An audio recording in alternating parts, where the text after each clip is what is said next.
Ladies and gentlemen, our next event of the evening is a one-fall match with a 60-minute time limit.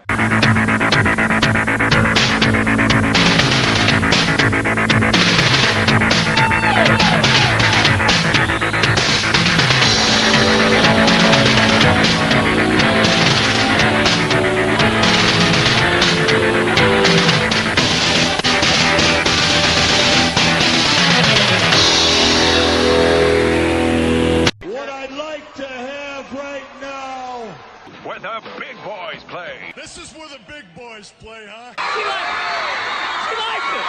She likes it! Oh, look at her! Oh!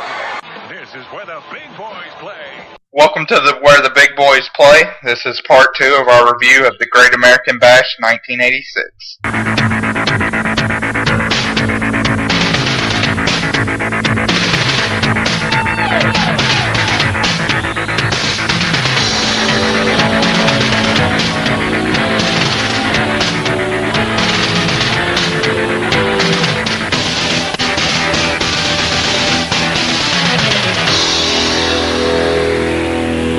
Tony Schiavone tells us that Magnum TA was stripped of the US title, and it's now vacant, and Nikita Koloff and Magnum TA have this best of 7 series, and he just says that the reason for the stripping of the title was for actions during a press conference.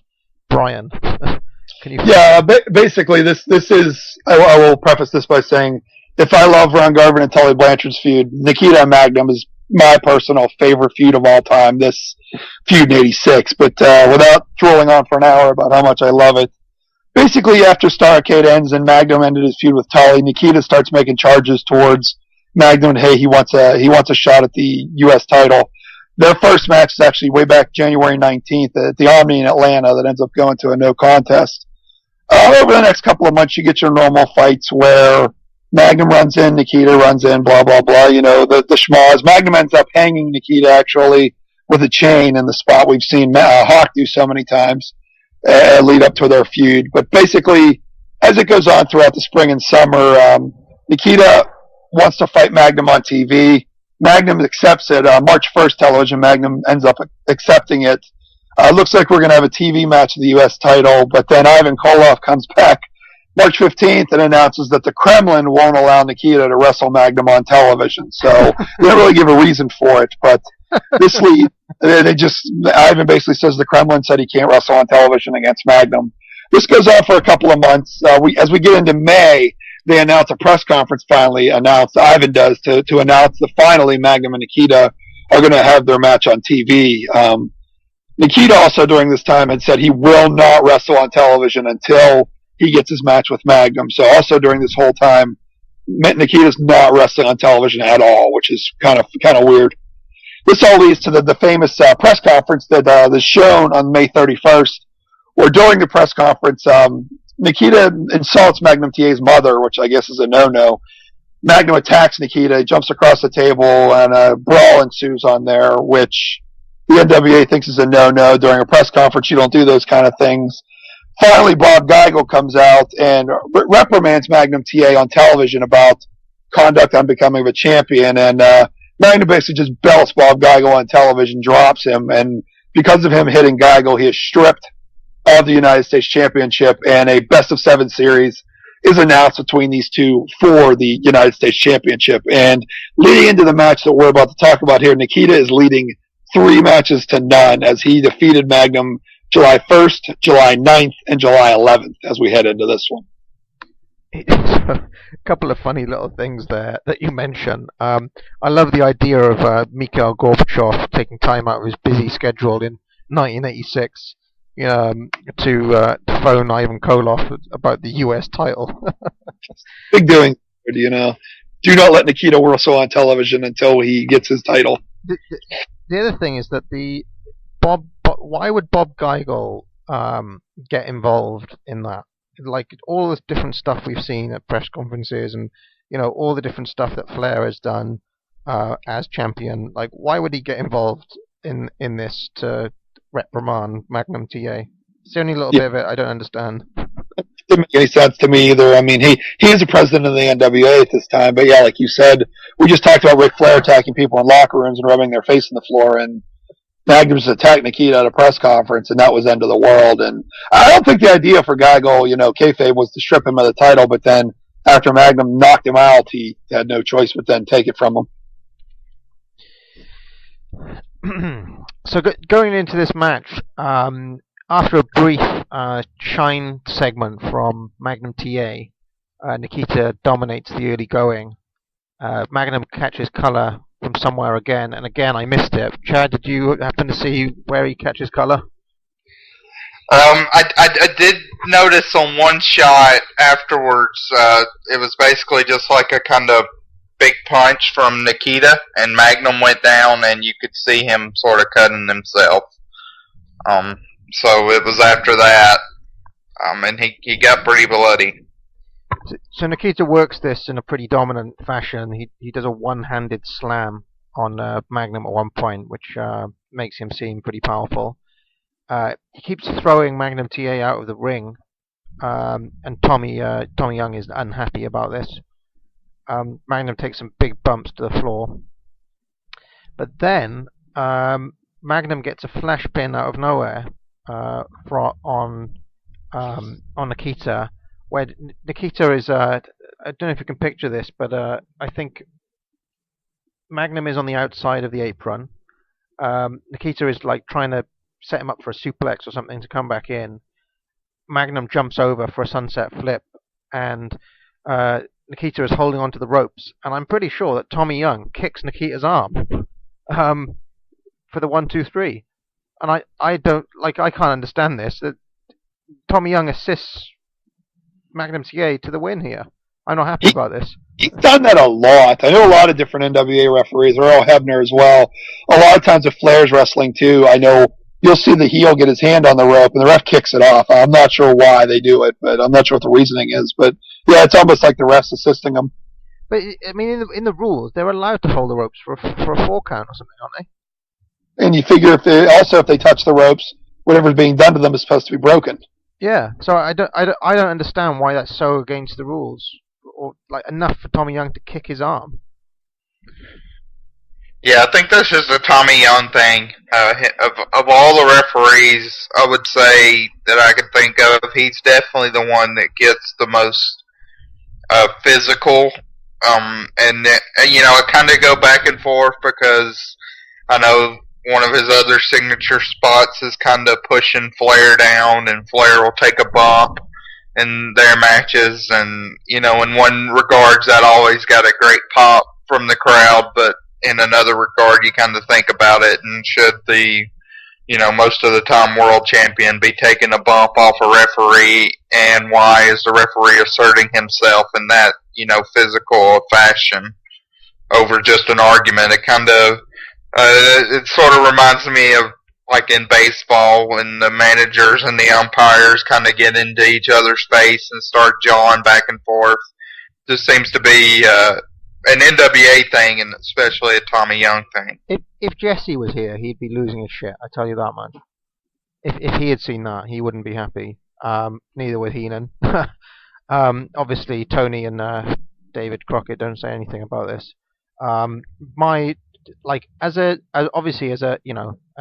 As a inverted commas smarky or smart fan, I appreciate the work that Tommy Young does. But as a kind of kayfabe markish type fan, I'm hating him at this point for all of the stuff that he does. All of the ref bumps, and now this. I can't believe it. Well, I think in the case of it being 1986, the Russian-American thing is still pretty heated, and to see Tommy Young help the American get a win, I guess would really, really make him loved and get the fans even more excited. Like, we're going to work together to take care of the Russians. Seems very unfair to me. I don't like the idea clearly. of officials taking sides. Chad, any thoughts on this match? I think this match really increases its value and worth when you kind of watch this feud develop as a whole. Watching this one match in a vacuum of this released the Great American Bash '86 release. You know, this being match 4 out of their best of 7 series, so you don't get a conclusion to the series as a whole on this tape. The match we saw was, I would say, fine. Kind of a decent powerhouse match, but nothing exceptional. But just with Bryan filling in a lot of the lines of the feud leading up to this match, which I had a pretty vague knowledge of this feud up to that, and I haven't seen a ton of the backstory between these guys. That really sort of increased a lot of the things that happened with me recollecting my thoughts. So the match, you know, in a vacuum is not very good, but probably for somebody that had seen this feud as a whole develop, it resonated a lot more. You know, and what's even more sad is these guys would go to all 7 matches, surprise. Right. And match 6 and match 7 were actually shown on television after the bash was over in mid-August. August 16th, Magnum won match 6, and then match 7, which was actually on a episode of Worldwide Wrestling, August 23rd, which to this day I still consider the greatest hour of wrestling ever, as there's a tag team title match as well, plus a world title match. Match 7 is a great ending to the match where there's the Russians get involved. Nikita ends up clotheslining Magnum with the chain and beating him for the U.S. title. So it's a shame this is the match that made the tape, just because there were so many. It got so much better after that. Meltzer is pretty down on these two. Reckons they've got no chemistry, and he's pretty down on Magnum as a worker. Actually, he reckons he's overrated and stuff. But Brian is a massive fan of this feud. What do you think of Magnum versus Nikita, just as a pairing? I loved it. I can't even think I can tell you a good reason why. I don't know if it's because I was 8 or 9 years old at the time, but I loved it. I loved they had so much heat between each other in their interviews, and you know, stuff leading up to things. It looked like they legitimately hated each other, and it looked like they wanted to kill each other. And they just, you know, and seeing how it ends, the whole feud and everything, just made it even worse, because it's like, oh, Magnum fought all the way back, and they end up cheating their asses off to win and steal the United States Championship. So. It's a shame too, because this is truly the last thing Magnum TA really ever does. I mean, he wrestles a little bit longer, but you know, he gets into a car accident. This is the last time we'll ever talk about Magnum TA, which is sad, because I think he was on his way to becoming a big star. And I think a lot of the reason you'll see people, including Meltzer, maybe talk bad about him is they basically only had him wrestle 60-second matches most of the time in his squash matches. He'd come in 2 or 3 moves, belly to belly, match is over. And I don't know if that's why people consider him overrated, but I think he was really good in the ring. I think Nikita had come a long way by this point, and I just think they had great chemistry. Well, I would say he's definitely. I know Meltzer a lot of times is somebody that really enjoys a lot of moves. I would consider him in many ways to be a moves guy, and you know, in this match and in a lot of the Magnum matches, you're not going to have a ton of moves. And, you know, I wouldn't call this match great or anything, but as a feud progressor, I thought it was enjoyable for what it was.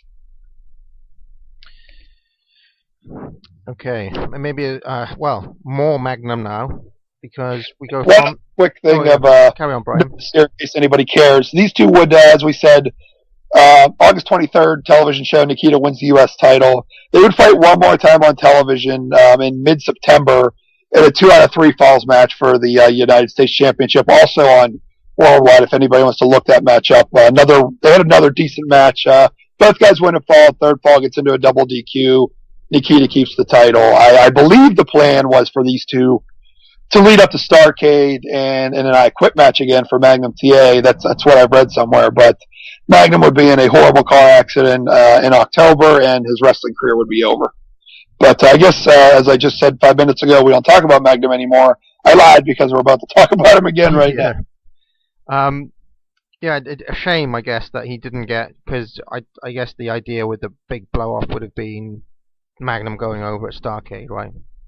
You'd figure as much, because I think from what they've said on DVDs, you know, WWE released DVDs as well as shoot interviews, that Magnum was the future of Crockett Promotions. You know, he was their golden goose. He was their Hulk Hogan, if you will. So we get Magnum again, tagging with Dusty and Baby Doll.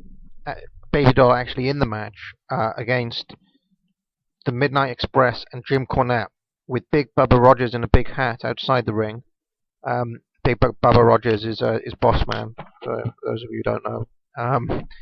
I can't imagine anybody listening to this wouldn't know that Big Bubba Rogers is Big Boss Man, but I won't mention it. This is from Charlotte, and it's a cage match. So, storyline going into this, Brian? This one actually really angers me because I don't understand why Dusty and Magnum had to insert themselves into a feud with the tag team champions, as they both had stuff going on in singles.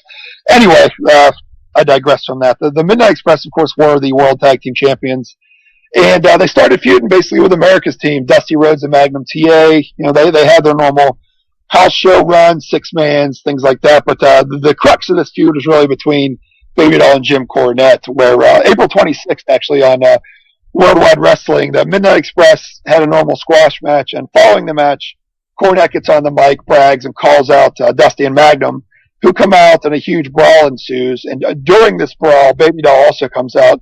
Jim Cornette ends up drilling Baby Doll with his tennis racket, and which in 1986 was really, really bad news for Cornette to hit a woman with his tennis racket, which kicks the feud into a whole nother gear. And now the focus actually becomes between Baby Doll and Cornette as well, where Baby Doll just wants to get her hands on him. They continue to feud for the next few months. The Dusty and Magnum would dress up as the James Gang to get matches with the Midnight Express on television because Cornette wouldn't fight America's team. They end up having a match on television again as the James Gang, where they end up beating the Midnight Express with simultaneous belly-to-belly suplexes. Non-title match, as the James Gang weren't a known tag team. But the interesting thing about that match as well is Baby Doll comes out with a bull rope and tries to whip Cornette with it, but he ends up getting away. That leads us all to this match here inside a cage between the 6 of them, where, as I said before, the crux of this is Baby Doll really wants to get her hands on Jim Cornette. So as this match started, I was really wanted this thing out for Baby Doll's weight, but unfortunately, Tom Miller doesn't announce it. She actually looks like she's slimmed down a little bit from her Tully days here, Baby Doll. Yeah, I was scared because he announced Dusty first, and then I think he said at 245 pounds.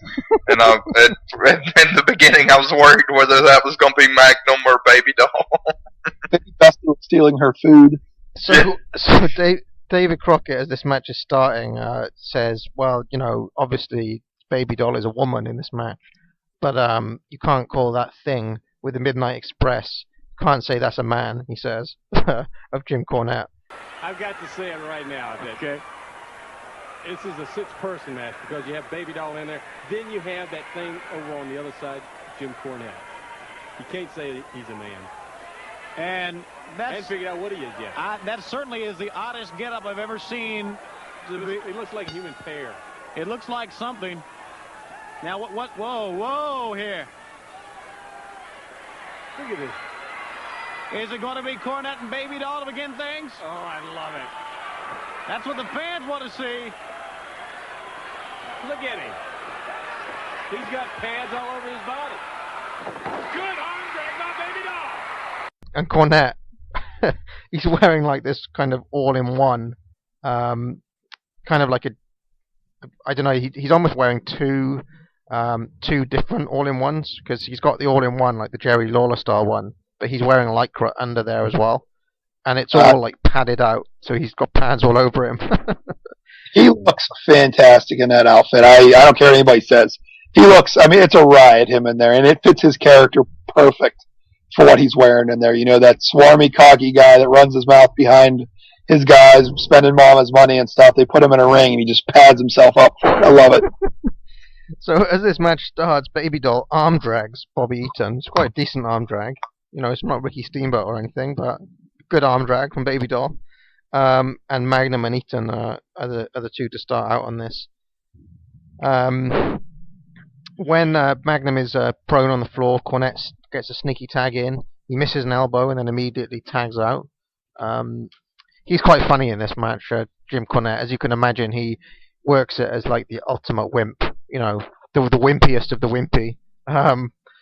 Eaton jumps from the top of the cage at one point to chop on Magnum's head, and he's got color now. I don't know if that chop was the thing that got him. I'm really bad at catching when people start bleeding, but that was I honestly think back then, camera angles were better, and these guys were just better at blading themselves back then. I really do. I think that's a lot of it. Why it's so hard to find, hey, when did he cut himself? Or whereas years go on, maybe it's the camera angles. I don't know if maybe it's the quality of television, but you just can't miss it nowadays. I think part of that too, though, is I know in later years, especially in the WWF style, you have a ton of somebody gets rammed into the post, is laying face down on the mat for 30 seconds. So it's pretty obvious that when they come back up and they're bleeding, that's when it happened. Whereas here, in this era, there's a lot of somebody gets rammed into the cage, they do a quick blade, 5 seconds later they're doing something else and have color. There's not a lot of downtime from when the move of impact happens. Yeah, and that's kind of what I mean. The move that actually, kayfabe-wise, leads to the color. That's what I don't like. I didn't see that, rather than the actual blading itself, if you know what I mean. Right. So, Condrey tags in and he tries the same move from the top of the cage, but Magnum catches him. This turns out just to be a hope spot. And then this is where the clipping on this video really kind of confused me, because there's a massive Dusty is in, Baby Doll comes in, Baby Doll finally gets her hands on Cornette and beats on him, and then we get a pin. Now I didn't see a tag in either case. I didn't see Baby Doll get tagged in. I didn't see Cornette get tagged in. Dusty did absolutely nothing in this match. Any thoughts? I would say this match, one thing that sort of struck me is this, of the big Jim Crockett releases now, this was the second one that the Midnight Express have been a part of, and in both cases their matches have tended to be kind of brawling type matches with comedy mixed in. Yeah. The Miss Atlanta Lively match was like that, and this match, with the Cornette, Baby Doll sections were like that, which shows their versatility, because I thought both matches were at least entertaining. But in some ways it kind of, I think, shortchanges where if you were just a casual viewer watching these releases, you didn't really see, the great technical wrestling and tag team moves that the Midnight Express really specialized in. You get some glimpses of their athleticism here with Bobby coming off the top of the cage. But overall, to me, that sort of was kind of surprising that in both matches on the big releases, they've both been sort of brawl/comedy. I know the Superstars on the Superstation show was sort of what if you asked me what a Midnight Express match and their style of match is, I would point towards a match like that versus the Rock and Rolls than either of the other two matches. Right. Yeah, and is this getting towards the end of Condrey's run now, Brian? I think no, one more he'll be around for another 8-9 months. He doesn't leave. Yeah. He leaves in April of '87. Yeah. Right. So we get a couple more matches from him. I was entertained by Cornette in this match. Like, he was funny. From what we saw of it. And it was quite obviously, he's willing to do anything to put over the product, because he essentially gets beaten up by a woman here, which is quite funny. He's got to go down as one of the great managers, right? Yeah, he will. But the one thing I will like to say about this is I'd much rather would have seen this be the Midnights in Rock and Roll in a cage for the tag titles, as they had been feuding for it. It would have been a better match. Excuse me, voice is getting a little choppy here. I apologize. Put them in a cage. Let them fight for the titles. Dusty has a feud going with Flair. Magnum's fighting Nikita, so you don't need Nikita and Ivan to take on the Road Warriors. Stick Ole and Arn there against the Road Warriors, and I think just those few changes would have made this even better. Yeah, well, is there any reason why we couldn't have had Baby Doll versus Jim Cornette one-on-one? Right, you could even have done that, or just scrap the whole idea of that feud ever happening. Yeah. Okay. Yeah. Any further thoughts, Chad, on this? I mean, No, it is what it is, right? like I said, it was fine for what it was, but I mean, certainly, I think on this release, I would have liked to have seen a more classic, tag team title match, where essentially, in a lot of ways, it felt like the tag team title match was the number one contender match between the Andersons and Rock and Roll. Yeah. So we go from this back to the studio. It's Tony and David again, and they mention this fact that Flair signed the contract to defend the title on all 14 nights. And they mention a big list of guys: Hawk, Animal, Gibson, Morton, Magnum TA, Nikita, and Ronnie Garvin. And on the 13th day, he faces Dusty Rhodes. So before we go into this, Brian, you said you had a big list there somewhere. Yeah, I can basically tell you, if we'll run through it real quick. He fought Ricky Morton on July 5th in a cage match. Ricky Morton July 6th in a Texas Death Match. He also fought him on the July 10th and July 11th. He fought Hawk July 1st in Philly. Nikita Koloff, surprisingly, on the 4th of July. He fought Robert Gibson on July 21st.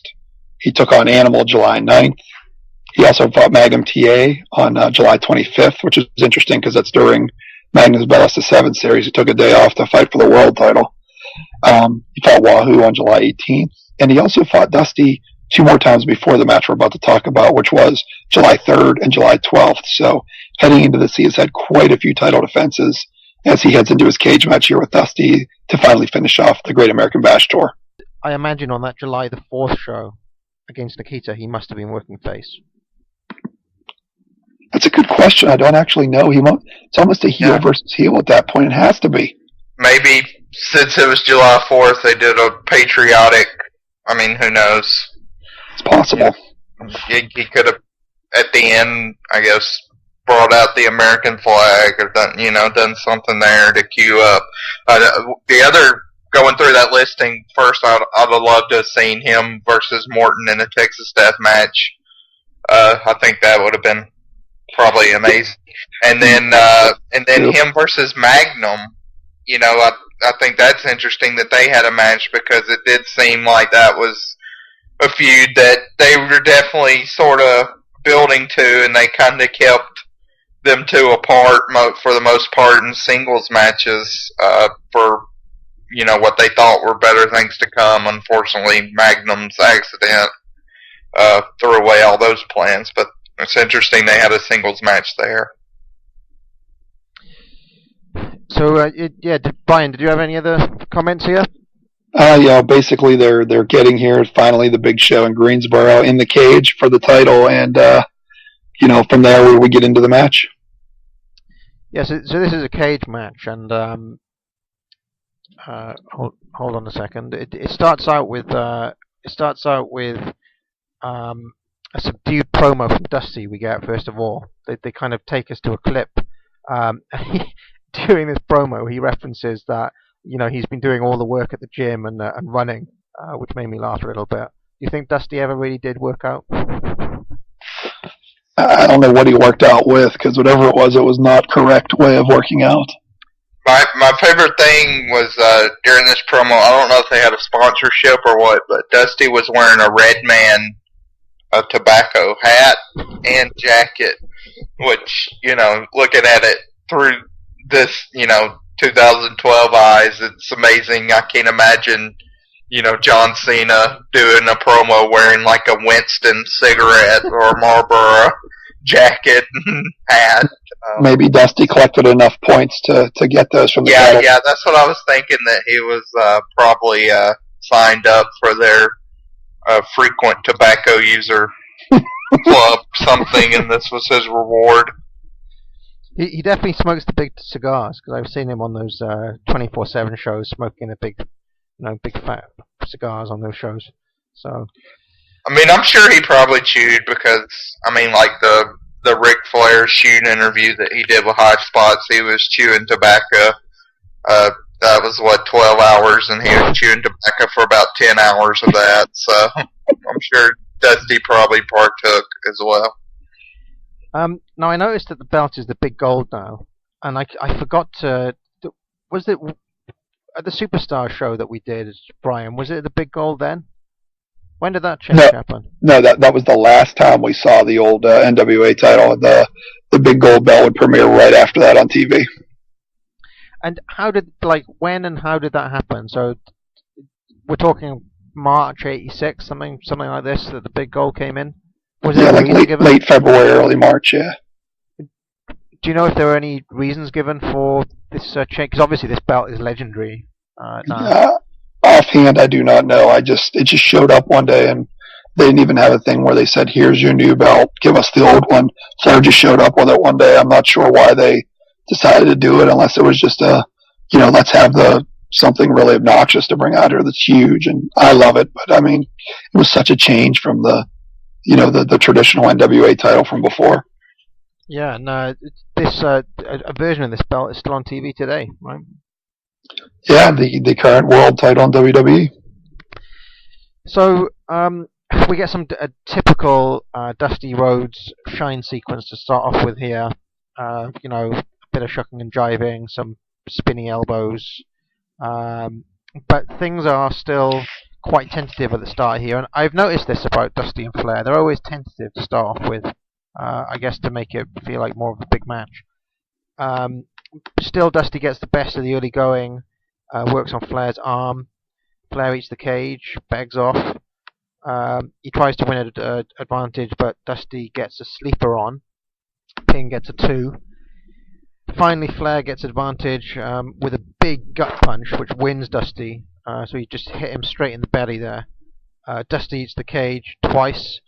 That gets a big woo from Flair, and gets a 2-pin. Then we get what I've called a cheese grater on Dusty twice. And then Flair gets to work on Dusty's old injured ankle, which is a nice callback to their previous matches. He knee drops the ankle, he stomps on it. We get a figure 4 right in the middle of the ring. Dusty tries to reverse it, but it actually goes 360, so it lands with Flair and Dusty back on their backs.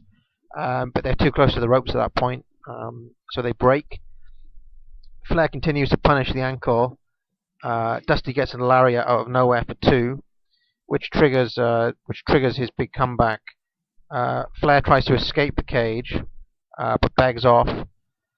Now Flair escaping the cage here. He wasn't actually trying to win. He was just trying to get out of the cage. In Crockett, a cage escape wouldn't be a win, right? No, yeah, that's what I don't understand. Where's he going? He's just trying to run away. Anyway, he eats the cage now, and Dusty cheese graters him. So we get the exact same sequence of moves, only reversed from earlier on in the match.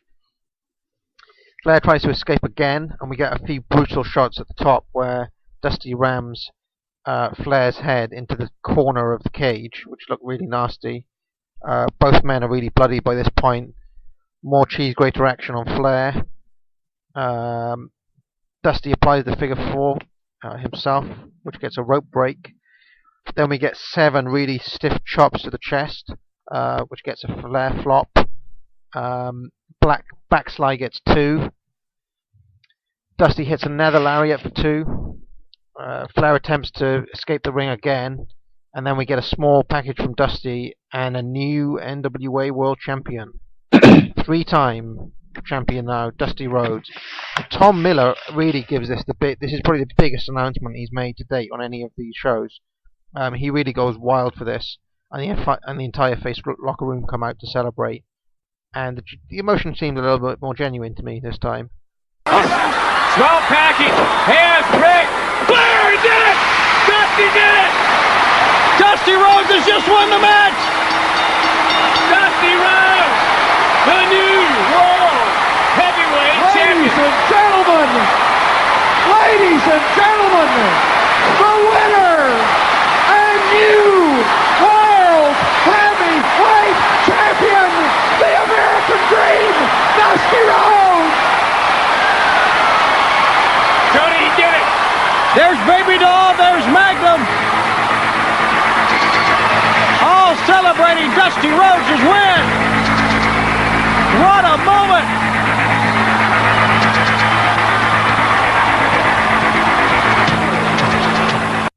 So, yeah, thoughts on this match, Chad? I thought this, of the matches between Dusty and Flair that we've seen, I like this one the best.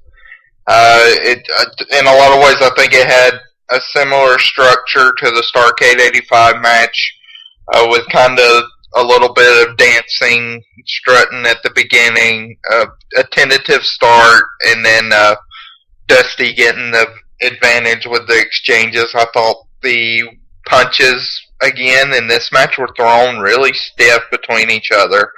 The gut punch that you talked about, Parv, was really well done. A couple of minor annoyances things. I didn't really care for Flair continuously trying to escape.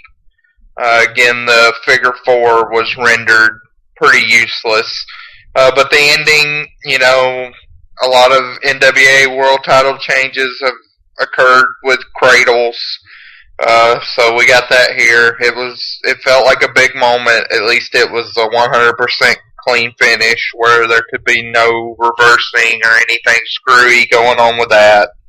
And the celebration was nice. A couple other little points was I thought they used the cage well, with the sequences of them, ramming each other into the cage and kind of doing the whitewashing of the face on the cage. That was well done. And then Flair actually did hit a crossbody off the top, which looked absolutely horrible. It kind of reminded me of his pile driver, which always looks bad. That, even though he never hardly hits a move. Perhaps that's why with as bad as this crossbody looked. But it did end up being a kind of dramatic near fall because, again, you're not used to seeing him hit a move off the top. So overall, I thought this was, again, the best match we've seen of them, and I would consider this a good match overall. I have to agree that this is by far the best Dusty versus Flair match we've seen so far. The first one was too short, I thought, and then, the second one, the one from Starrcade 85, it seemed like they didn't have enough chemistry for me, but this time it works well. I definitely agree with you. This is the best of them. And any thoughts from you, Brian, on this, quality-wise? Without repeating what Chad said, no, he nailed it perfect. They were great in the ring. They were, I just always loved these two. And the cool thing for me, though, is this is it for Dusty and Flair in terms of, high-profile matches on videos and tapes and stuff, because they wouldn't wrestle again in a high-profile match I can think of for the rest of their time together.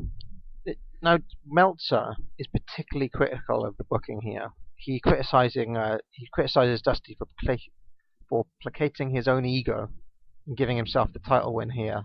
And he basically says that his popularity was on the wane at this point.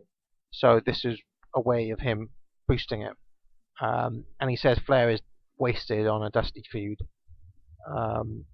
And his argument is that Dusty's the wrong guy to be in this spot. He's past his prime and he was actually getting booed in many arenas. And he argues that Magnum TA should be in this spot. But he also seems to think that the title will be dropped back at the Atlanta show on August 2nd, which didn't happen.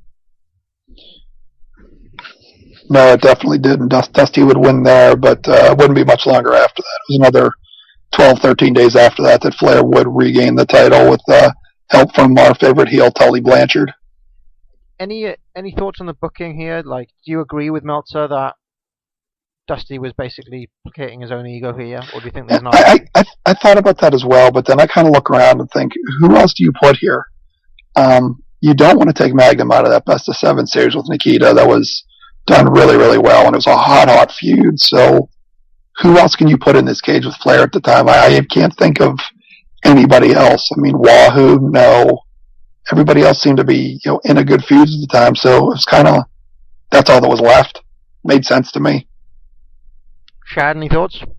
Yeah, I kind of agree with that. I mean, hypothetically, you could say, well, Dusty may have not been the best choice, but yeah, I mean, they were running Morton versus Flair, and apparently that wasn't drawing. I think Magnum was fine in his Nikita feud now, and like I said earlier, I mean, I think they were definitely building towards something Flair versus Magnum, but they just didn't get there. So there's not really another obvious choice of who they could have done. I mean, me personally, I would have loved to have seen a Flair Tully feud down the road, but I think this would have been way too early into the Horseman reign to sort of go all the way with that, even though, there was a lot of times where there was some kind of underseated tension between Tully and Flair in the Horseman group promos. I'd have liked to have seen that played up eventually, but not at this time. So I think giving Dusty the belt now as sort of a last hurrah as being the world champion was not, the worst decision they could have made. I mean, maybe one other thing they could have done was, and I'm not sure if Pro Wrestling USA was still going on at this time, the joint venture between the NWA and AWA, but stick Flair in there with Stan Hansen, who was the AWA champion at the time, maybe in a title versus title match, but you pretty much have to take the cage down then and end it in a double DQ or a double count out, but that's the only other possible thing I can think of. That match in 1986 would have been really, really interesting. That would have been very interesting to see. Or they could, I guess they could have done a Kurt Hennig feud too. That would have been really good at this point in time, also. Or Rick Martel, if they could have got him. Rick Martel, yeah. Yeah, I mean, I can only see that hypothetical Hansen Flair match being almost a squash. I can't see how Flair would get any offense in on Mr. Hansen. And you can't have either guy get a clean pin either, because I mean, they're two world champions from two different federations, so you wouldn't be able to have an ending with it. And there's been a lot of other, unification matches. Flair and Martel, for example, did fight in late '85 in Japan in a AWA versus NWA title match when Martel still had the title. And again, you can't have a clean finish there because of the titles. Yeah, that's a decent match, actually. Rick Martel at this point is really good, by the way, if anybody's not seen him. Yeah, if you can hunt down the Flair Martel match from, I believe it was October of '85 in Japan, fantastic. Yeah. Did Flair ever face match. Hansen? It seems weird that they'd never have a match. I can't recall Flair facing Hansen. I mean, it might have happened in the '70s. I'm fairly certain, once we get to the '80s, that they never matched up. But I'm not. I don't even think they fought in Japan. That's yeah, no, yeah. I don't think they ever fought in Japan. That's weird, isn't it? Like, of all the dream matches, of all the big matches that could have happened, like most of the time with Flair, you're like, oh, did he face this person? And usually he has some at some point. But I can't think of any examples of a Hansen match. Going back to Meltzer's point, I guess from his point of view, Magnum TA had already had a run with the US title, so maybe it was time to pull the trigger and kind of elevate him at this point. I can see an argument for that to a certain extent, because he went over Tully pretty strongly, so he was obviously a big star at this point, and obviously, how old was Dusty at this point? Like 46, 47? Yeah, he's getting up there. But what I can say is, Magnum did win the feud with Tully, so he does have the title. And if you're going to elevate him up, you might as well come up with a good way for him to lose his title, but not just get beat, lose it. You know what I mean? Right. Where he gets into this feud with Nikita, he loses it in a terrible way at the end. Now you can start to build him towards Flair. But again, I don't know. I've heard conflicting stuff from Starrcade that it was going to be Flair and Magnum, or was it really going to be, Magnum and Nikita one more time? Dusty would have been 40. Oh, it's 40. Okay, so he's not that old. Not at all. Just 40. Okay. I actually thought he was a little bit older because he started his career earlier than Flair, right, Dusty? Like 72 or something. Like he started pretty like. Yeah. I mean, he started pretty much once his his collegiate academic career sort of ended. He pretty much got in the business, I think 72, 73, that type. The other counter to Meltzer would be that, almost like what you were saying, Brian, Dusty is pretty much the top babyface, and if somebody else was booking this, let's say Dusty wasn't the booker, and his popularity was on the wane, you would want to find a way to boost it. So. Oh yeah, definitely. Just objectively speaking, Dusty's booking is doing the right thing here, surely. Now, Dusty winning, I might have a problem with that, but I understand him being in the match. But I would have had Flair win to keep the title stronger. So when he does eventually drop it to Magnum, if that's who it is, even if it's in a year from now, it's just that much stronger. We just finishing up here, we get an amazing, and I mean amazing, 80s snare drum music playing here, with some highlights of the video. Like just a video package of the matches that we've seen so far, and the credits roll. I'd like to get my hand. In fact, I might make that music the opening music to this particular show, because I enjoyed how 80s it was. Either that or I'm surprised they didn't use the standard Frank Stallone song. I don't know the name of the song, but everybody knows the beat when they see it with NWA stuff. Yeah, terrible rendition of it. Hopefully you know what I mean.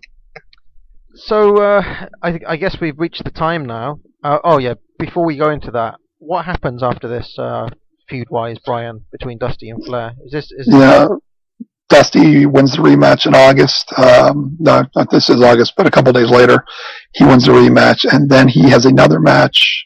I think it's against Tully actually for the world title in a house show, and they injure his leg there. Tully and Flair injure his leg.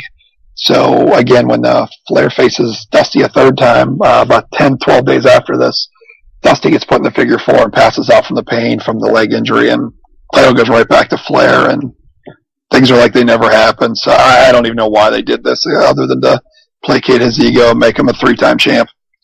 And from this point, I mean, does Dusty kind of start wrestling a little bit less after this, like going into '87, or does he, maintain a full schedule? Oh, he's still, full blown. Because after this, let me think here, he will, following this, he drops the title back. He will then beat Arn Anderson for the world television title on television. We can get more into that when we get to his match at Starrcade. He has a big match at Starrcade with Tully. He gets into '87. There's the War Games. He still wins the United States title. Yeah, he's still going full blown for another year and a half. About 2 years. Okay, so he's still he's still a pretty active wrestler and booking. He must have been a very busy chap at this time, doing all this booking, booking all of these different shows. It must be a tremendous strain on someone to come up with all these. And I guess I say all these ideas we've seen. He's only really got about 4 ideas that he just keeps rotating and repeating. and with the amount of money they, seem to have been spending and lived the life they were living, I don't think it was that bad. I would love to sit around and say, let's put so and so together, and we'll have this match and this match. I guess the only problem I can see with that is you have to placate people's egos. I don't want to be pinned by him and stuff, but the actual idea of sitting down and booking all this sounds like a ton of fun. So we reached the stage in the show where we give out our awards. We can't really have match of the night, given that obviously the tour was a number of different nights. So we can have best match of the video package. Chad, you've already mentioned which one you're going to give it to. Yeah, I think I'd edge the tape fist match. I don't think this show had a clear, like a runaway match of the night match. I thought that, there was about, 3 or 4 matches I can think of offhand that hovered around the area, but I really, like that the round system, kind of different rounds, is something you don't see a ton of in U.S. wrestling, and especially done well. This was around the time of the Mr. T, Roddy Piper, boxing versus wrestling match, so we, just a few months earlier saw a terrible example of that type of match, so it was refreshing to see it done well here. Yeah, and Garvin looks really convincing as a boxer, doesn't he? His punches look like they hurt. Yeah, I think he does a great job of being kind of a, somebody that you wouldn't want to get, down here in the South there still is a good many kind of what you'd call honky-tonk bars. And usually there is somebody there that sort of would remind you of Garvin, where he may not be the biggest guy or have, the most strong, biggest muscles on the surface, but it's kind of somebody that you would not want to mess with in a bar fight. Brian, match of the night, match of the video.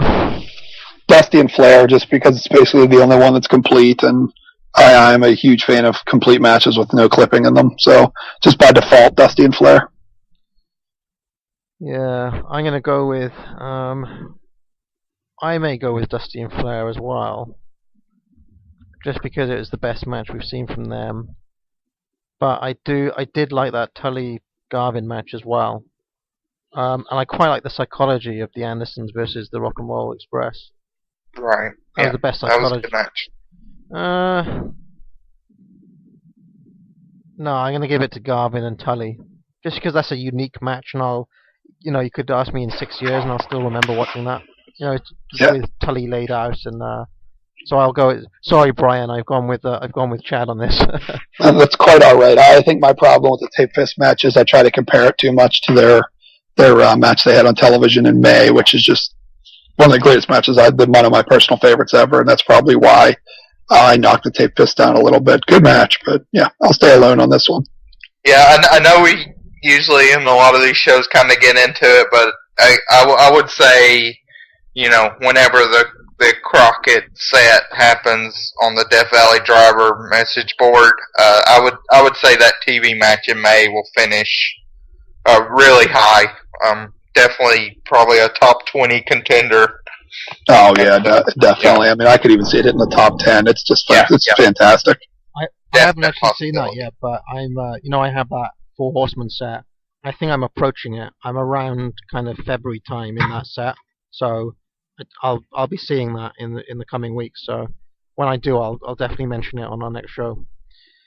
So MVP for the Great American Bash '86, Chad. I feel like I say this every time. I think this is 3 times in a row where I went with him, but I'm gonna go with Tully.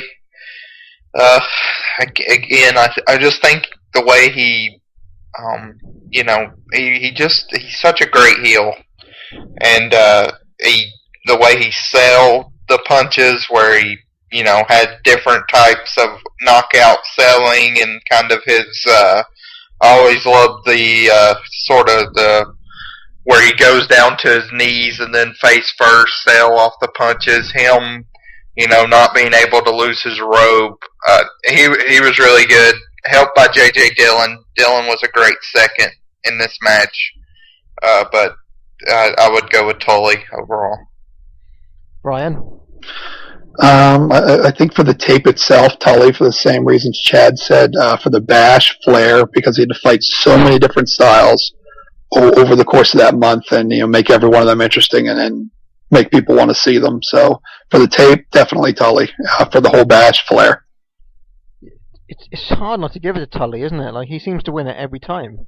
One thing that I was thinking of, it's kind of interesting in that these shows, I don't think we've had, of the shows we reviewed, I don't think there's been a blow-away great Flair match, which is kind of odd because, around this time, already in 1986, he had the Battle of the Belts match with Wyndham, and he had the Morton match that was on the WWE DVD. So, those, he was clearly having, all-time great classic matches. It's just, so far on the shows, I would say the Starrcade '84 match was not good at all, but the other matches have at worst been decent, but nothing that I would call great either. But by far his best match that we've seen on these shows so far has been the Nikita Koloff match. I thought that was him at his best so far. I think that it may be that he stuck with Dusty, kind of what Meltzer's saying, that Flair's kind of wasted in those Dusty matches because he could be having 5-star classics given the right opponent, So you've both gone for Tully. I'm trying to think of who I'd go for MVP. It's going to have to be Tully, isn't it? I'm just trying to think of who else could it possibly be. Who else is in contention?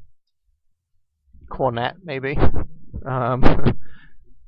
No, it really has to be Tully for this tape. So he gets the hat trick again. And then we've got the Billy Graham Award. I would go with Paul Jones on that. Assist to Tommy Young, because I thought, again, the finish to the Flair Hawk match was terrible. But Paul Jones, to me, just on this tape, we saw J.J. Dillon give a great managerial performance. We saw Jim Cornette give a great managerial performance in a match, and him in that match with Jimmy Valiant, I mean, he showed no charisma. I mean, we didn't see much worth from him also in the match as a second in the Shaska Watley match.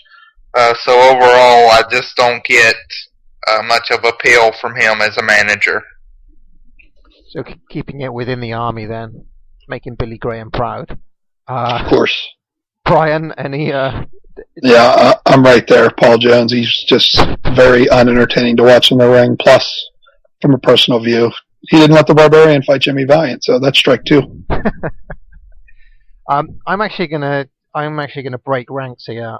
As much I agree. I don't really like Paul Jones. I've said this before that I don't, when people bring up greatest manager conversations, and when people mention Paul Jones, I don't understand that at all. I've seen nothing so far to change that opinion. My pick, though, is the Hawk. Just because I am unhappy at the way he worked that world title match. He made Flair look like a chump in that match, and that's not just bad for Flair. It's bad for the promotion. It's bad for the title. It's bad for everyone. And to me, that just makes me think that Hawk is just a dickhead. Do you know what I mean? Like, he should have worked that. He should have given a little bit more to his opponent. So I'm picking Hawk, but 2-1 Paul Jones gets it for this time. All right. So next time out, we're going to be looking at Starrcade '86. Any kind of major plot points to mention before we leave? No, not too much, other than Magnum won't be there. He's going to be, he's gone now. We won't hear from him again. Everything else, I believe, at Starrcade will involve either wrestlers that aren't in Crocky yet that are just showing up, or some feuds that really heat up after the bash that start to take shape and develop here into the summer and fall. Is Baby Doll still around by the time we get to Starrcade? Yes, she's back. She's a heel again, but she's back. Okay. All right, guys. Well, thank you very much as ever, and I enjoyed this one. All right, talk to you later. All right, guys, take care. Fans, for all of us here at WCW Center Stage, for Cowboy Bill Watts and the American Dream Dusty Rhodes, I'm Jim Ross saying good night, everybody.